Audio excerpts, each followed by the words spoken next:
আসসালামু আলাইকুম বন্ধুরা, আমি সালমা। আমি অশোকনগর থেকে বলছি। কেমন আছেন আপনারা সবাই? আমি ভালো আছি, আল্লাহর অশেষ রহমতে। আশা করছি আপনারাও ভালো আছেন। আজকে সন্ধ্যায় বানিয়ে নেব হচ্ছে গরম গরম তালের ফুরুলি। ঠিকই ধরেছেন, তালের ফুরুলি কি সত্যি এটা? না, এটা আসলে তালের ফুরুলি নয়, এটা হচ্ছে পাকা আমের ফুরুলি।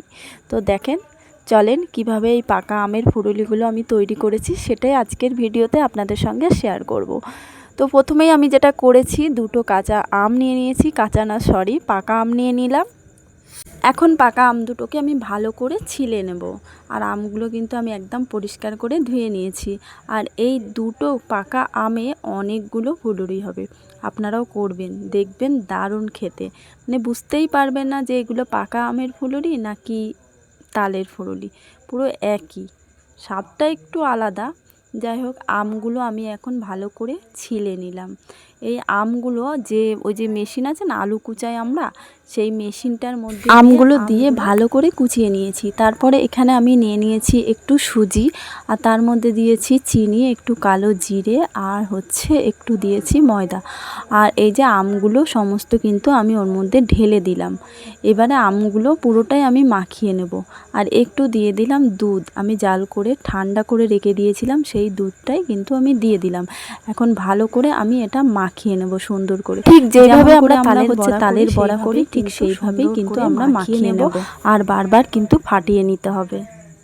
তো এই তো ফাটানো আমার কমপ্লিট হয়ে গেছে। এটা আমি কিছুক্ষণের জন্য রেখে দেব। আর এদিকে উনানে আমি দিয়ে দিয়েছি কড়াই, আর তাতে দিয়ে দিয়েছি তেল।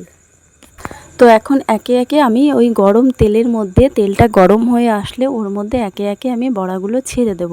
ছেড়ে দিয়ে বড়াগুলো ঠিক যেভাবে আমরা তালের ফুরুলি ভাজি সেইভাবেও কিন্তু এই ফুরুলিগুলো ভেজে নেওয়া যায়। তো সেইভাবেই আমরা আস্তে আস্তে এই ফুরুলিগুলো ভেজে নেব। আর এই ফুরুলিগুলো খেতে কিন্তু দারুণ, খুব সুন্দর। আপনারা খেয়ে দেখবেন, আপনাদের নিশ্চয়ই খুব ভালো লাগবে। আর আমি তো এখন আপনাদের খাওয়াতে পাচ্ছি না, তো বলতে মানে আপনাদের বোঝাতে পারবো না যে এটা খেতে কতটা টেস্টি। তো আপনারা খেয়ে দেখবেন। আর এই বড়ার কালারগুলোও কিন্তু ভালো করে লাল লাল করে ভেজে নিলে কালারগুলোও কিন্তু দারুণ হয়। তো আমাদের ঘরেতে তো এখন সবারই পাকা আম আছে। তো মাত্র দুটো আম দিয়ে একবার আপনারাই বানিয়ে দেখুন। আর কত সুন্দর সন্ধ্যাবেলার একটা খাবার।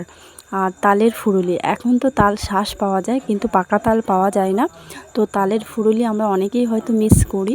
তো সেই জায়গায় যদি আমরা এই পাকা আমের ফুরুলি বানিয়ে ফেলতে পারি একবার, আর সন্ধ্যাবেলা যদি প্লেট ভরে নিয়ে বসা যায়, তাহলে কিন্তু আর কোনো কথাই হবে না।